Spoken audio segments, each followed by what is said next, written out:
Tony Gonsolin might miss opening day. Mookie Betts might play more at second base than you think. And Max Muncy almost quit the Dodgers back in the day. That's what's on tap, so make sure to keep it locked on Dodgers. You are Locked On Dodgers, your daily Los Angeles Dodgers podcast. Part of the Locked On Podcast Network, your team every day.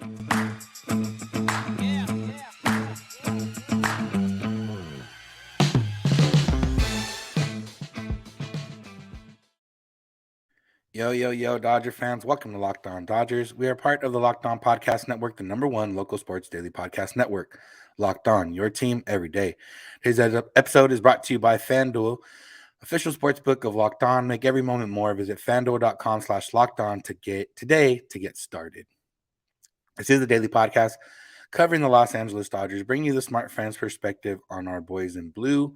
You can find us wherever you find podcasts and on YouTube simply by searching for Locked On Dodgers and subscribe in each of those places, and you'll never miss a day because you know we're not going to. If this is your first time listening or watching, I'm Vince Samperio. I'm usually joined by co-host Jeff Snider, but he's out today. So just me. We're both lifelong Dodger fans that currently cover the Dodgers. I spent a lot of time at Dodger Stadium over the years and have basically made the Dodgers a daily part of our lives and trying to make ourselves a daily part of your lives. We're bringing you the smart fans perspective every weekday morning, every Monday through Friday for about 30 minutes. And that's what we're here to do today. Dodgers tied last night in their game against the Mariners. It was 0-0 until very late in the game. Dodgers put up a run, allowed 2 runs in the top of the ninth, and then scored 1 run in the bottom of the ninth to end in a 2-2 tie. The biggest story of the day, though, goes we knew Tony Gonsolin had injured his ankle, and the initial thought was that it wouldn't cause him to miss opening day. Dave Roberts said that he was already he was built up to a good spot to where, opening day maybe wasn't in jeopardy. X-rays were negative, no fractures, but it does appear that it's going to be a little bit more than they thought initially in terms of him being out. Robert said, I think he's still swelling, obviously still tender. We had an x-ray to rule out any type of fracture. Now I guess it's just day to day. Obviously, it's going to be a few days before he picks up a baseball. Every day that lingers is going to cost us on the back end. He said, I don't want to get ahead of it. It's not something we feel good about right now. We'll just kind of see how it goes each day. So yeah, a little bit different tune than the day before. And, obviously not a huge deal. If there's no fracture, they might have to do an MRI to see if there's any ligament damage once the swelling goes down, and if it doesn't improve. Hopefully there's no damage there. And if not, then it's not a huge deal in terms of Gonsolin for the season. Sprained ankles are tough to get over, but usually you get over it eventually. And then once he's over it, he'll be ready to go and start throwing again. But the matter is, for opening day, that's what's in question, and maybe even a little bit more after opening day. So if Tony Gonsolin is not in the starting rotation on opening day, who could be in that starting rotation opening day? And one answer is the guy that pitched for him in yesterday's Cactus League game, which is Michael Grove. Michael Grove made his 4th Cactus League start yesterday. He's thrown a total of 9 innings, given up 1 run. He pitched 3 innings yesterday, struck out a couple, gave up 1 hit, 26 pitches and 3 innings of work. So very efficient.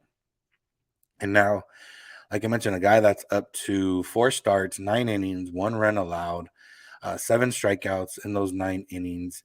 And yeah, I think obviously Ryan Pepiot is the more heralded prospect, and Bobby. So in that sense, Bobby Miller and Gavin Stone as well, but they are on the 40-man roster, and you're not going to bring them up if you just need a couple starts here and there.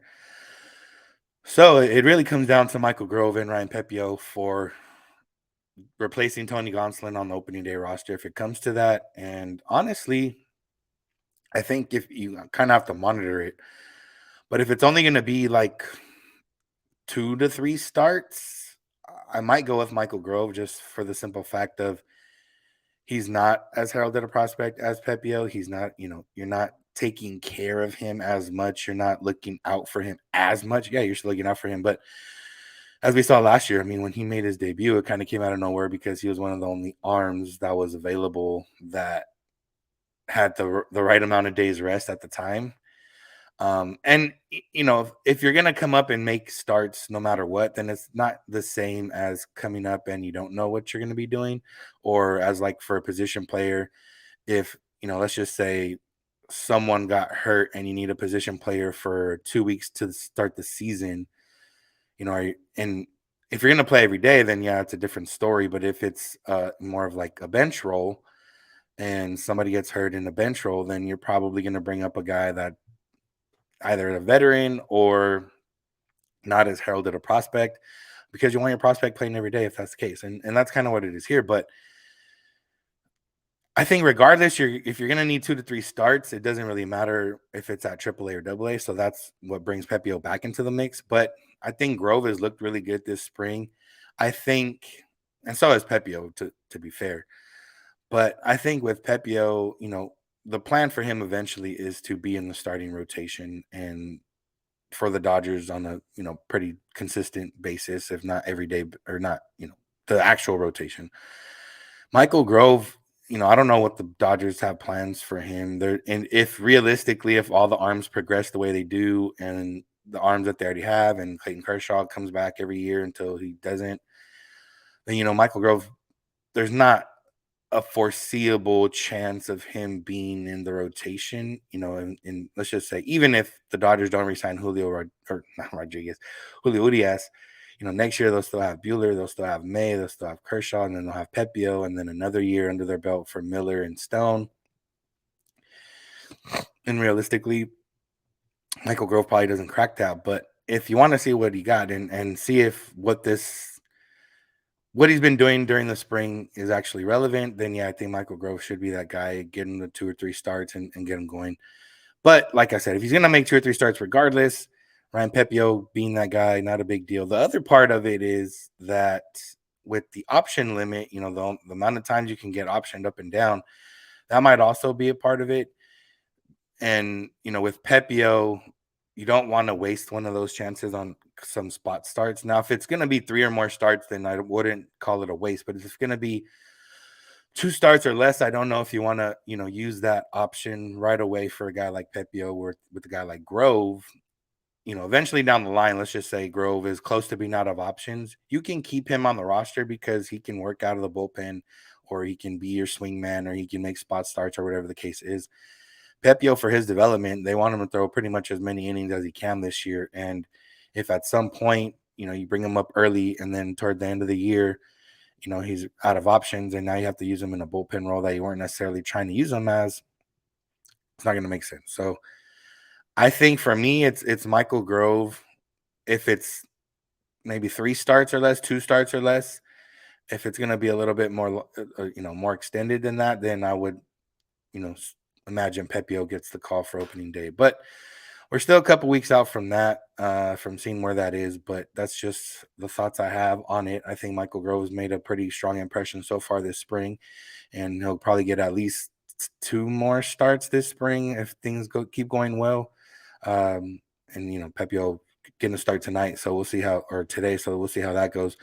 But yeah, that's where we're at. If Gonsolin has to miss time, I think it's Grove and Pepio, and depending on the situation is depending who gets that call. So that's going to do it for talk on the rotation if Tony Gonsolin has to miss.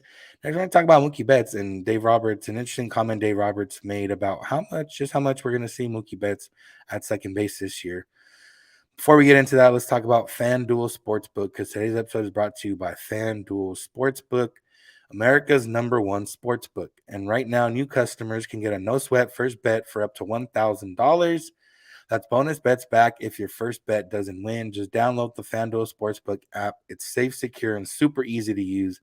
Then you can bet on everything from the money line to point scores and threes drained.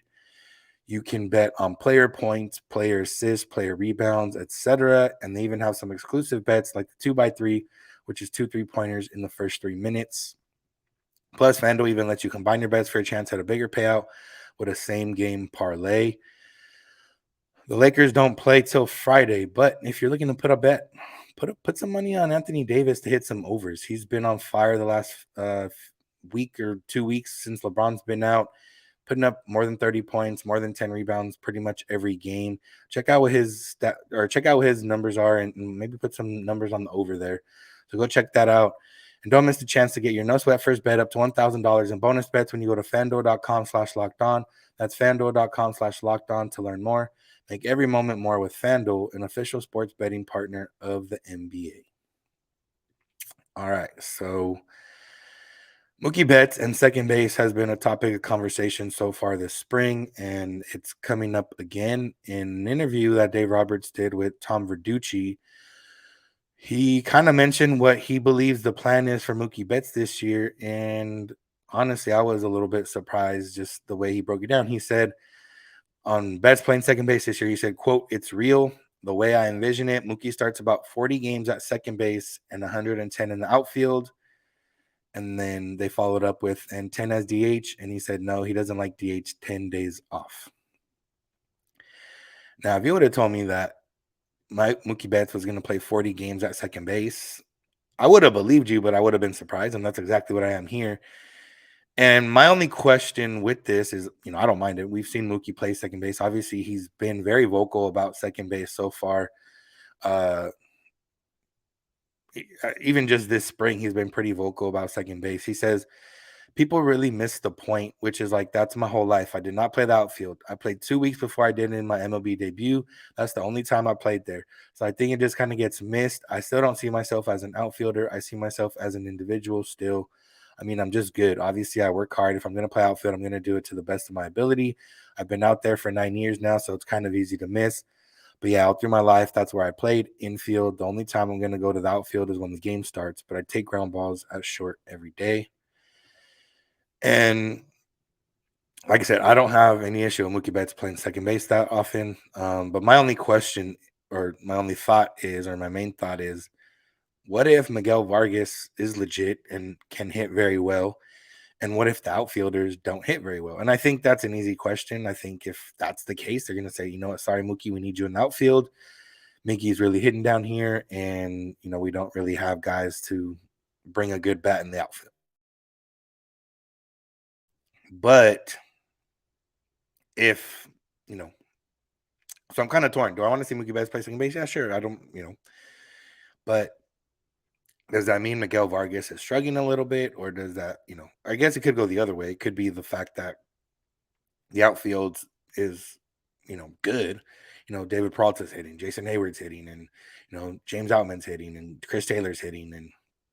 And then they need to open up some spots for those guys to be able to get some at bats. And that would be ideal. But I don't know, for me, it's like to put that many games at second base without even knowing what you have yet offensively at second base is just interesting. And like I said, if it comes to the point where Miguel Vargas is raking, rookie of the year candidate, hitting very well, I don't see them moving him off second base too often, especially if the rest of the outfielders aren't hitting, the guys that aren't hitting. So whatever the case is. But I also wonder, would they play? Miguel Vargas has been exclusively at second base so far this spring. We know that he was working not exclusively, but mostly at second base throughout the offseason. Now, let's just say, they want Muncy to get a day off. Are they pushing Vargas over to third base? Do they trust him over at third base, even for one game or, 1 game a month, 2 games a month, whatever the case is? I don't know. I can't say for sure, but that's possible. Do they trust him in the outfield? Like, I don't know. Like, I don't think it would be worth it to switch him and Mookie right in second base. Like, I don't, or put him in left, put someone else in right, put Mookie at second. I don't think that matters, or I don't think that'd be something that's beneficial to them just to get Mookie some time at second base. But I guess these are all thoughts that they're going to have, and things that are going to go their way. The one thing is, like, if there is a tough right-hander and let's just say Vargas, either doesn't match up well or whatever the case, then they could put Mookie at second, and they could, they do have more lefties out in the outfield, just, considering if for sure Peralta, for sure Hayward, maybe Outman. Trace had reverse splits last year if he ends up making the team again. So there are ways to, get Vargas some days off, but 40 days off is a lot different than, like 10 days off or 15 days or even 15 to 20 games off. 40 games off is a huge difference. So I think for me, it's if Vargas is hitting, sorry, Mookie, you're going to have to stay in the outfield because we got a guy that can play second base and that is hitting. And that's just the way it goes. But either way, the article kind of mentions about Judge and how the report was that Mookie would be willing to move to second base if the Dodgers got Aaron Judge, and Mookie didn't admit to it. He said, "Yeah, that probably sounds like something I said, but hey, that was going to be a tough get."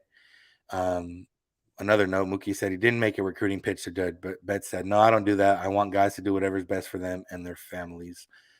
But this just does bode well for the future of, the Dodgers don't have to necessarily handicap themselves in position wise. If there's an outfielder that they like that they can go after, then they can feel comfortable going after him because they know Mookie can play infield. Now, obviously, the thought crossed my mind, with Mookie mentioning that he takes ground balls that short, and he's been taking ground balls in the infield with Team USA.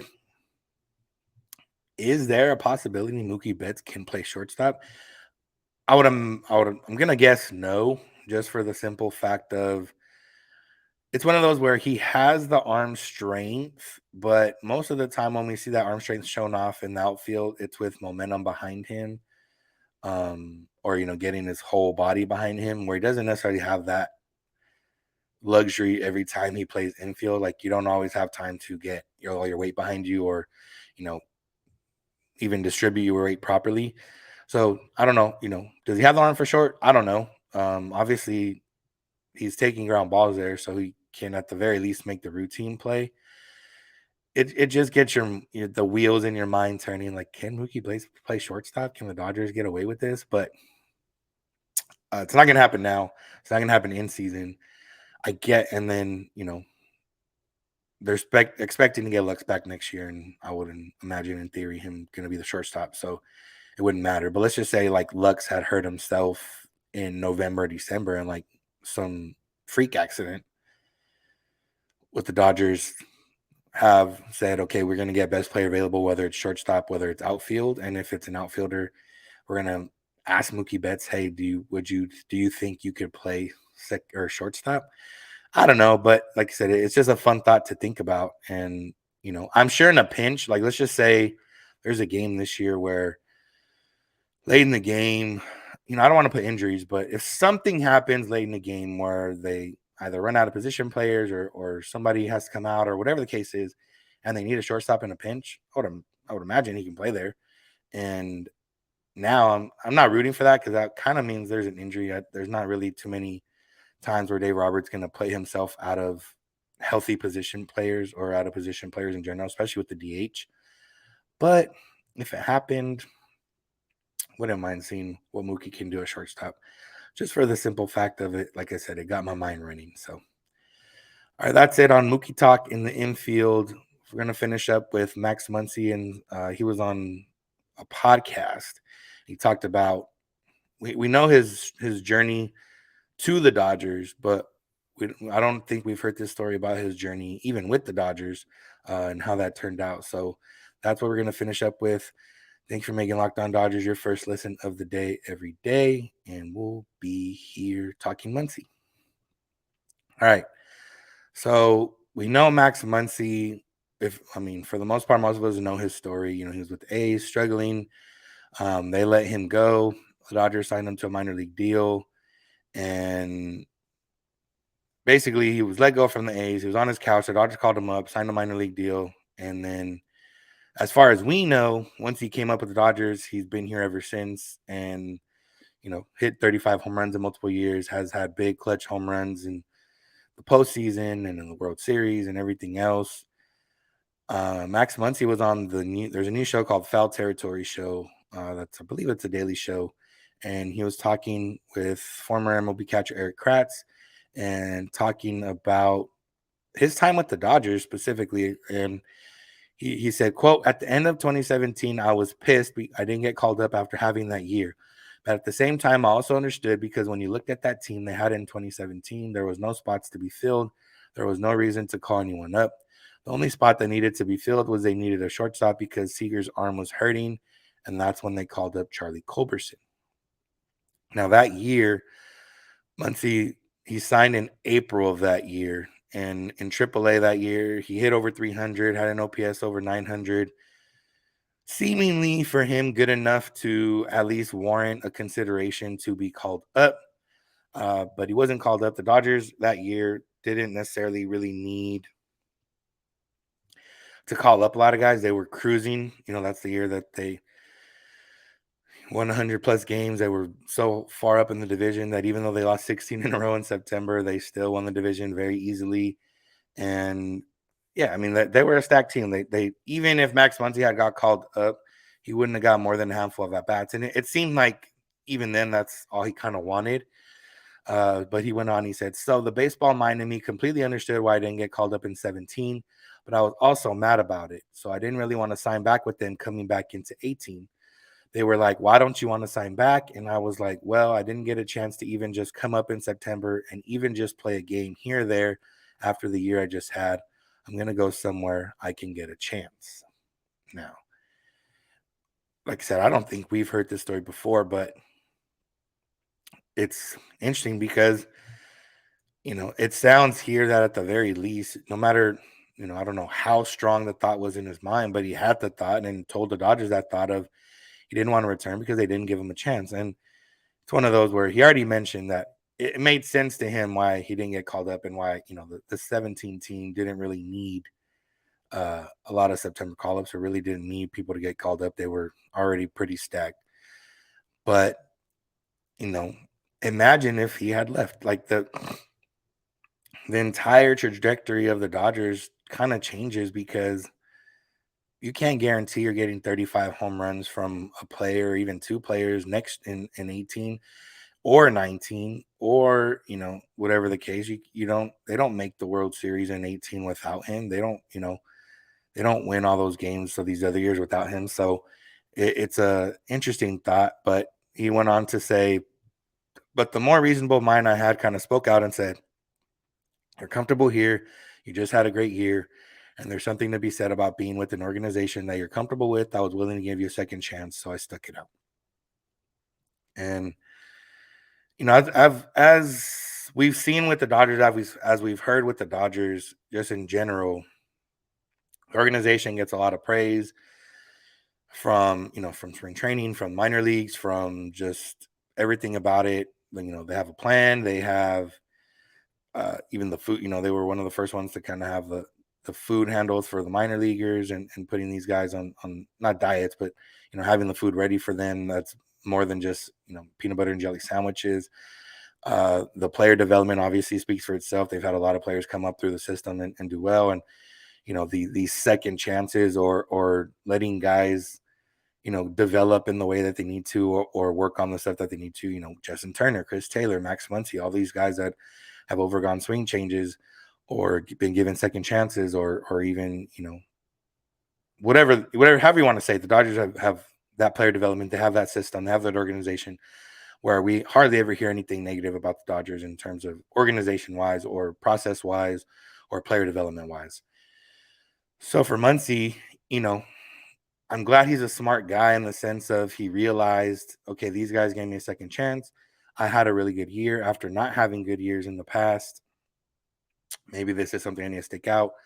Them not calling me up wasn't necessarily a personal, nothing personal against me. It was more based out of, necessity. They didn't have a need for me, and it made sense that they didn't really have to call me up. But yeah, I mean, it's one of those things that you hear now and you're like, man, that it would have been, what would have happened with the Dodgers and who would have filled that role and would they have had to sign somebody or trade for somebody or, what other things would they would have to have done in order to get that same production that they got from Max Muncy. So, yeah, I mean, Muncy's been very candid about his journey. And honestly, the last couple of years, he's really been very candid in a lot of interviews and really, respect his honesty and the way he goes about it with the media. So this just adds to that. But yeah, I mean, it's one of those things where, and for his life, for Max Muncy, what if Max Muncy does leave that team? And what if the next team that he goes to does promise him playing time, but not necessarily fostering the continued growth that he had?